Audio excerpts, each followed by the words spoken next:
And then dito ko ngayon lang ako nakapunta kasi sobrang busy rin sa ginagawa sa buhay. And then dito po si Papa, yan to po yung papa ko.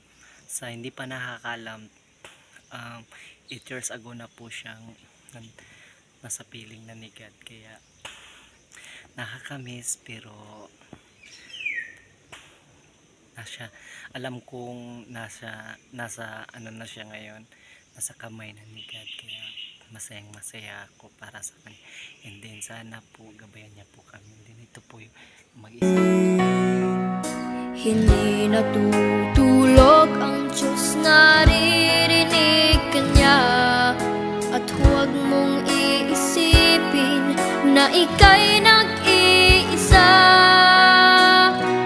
Habang buhay, may pag-asa.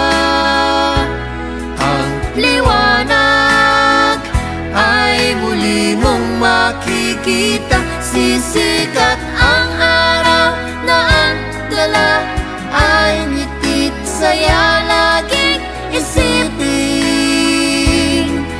Bukas ay may umagang kay ganda.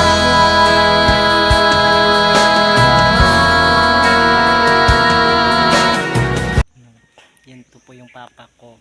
Sa hindi pa nakakalam, 8 years ago na po siyang nasa piling na ni God, kaya nakakamiss. Pero alam kong nasa ano na siya ngayon, nasa kamay na ni God, kaya masayang masaya ako para sa kanya. And then sana po gabayan niya po kami. And then ito po yung mag-isa.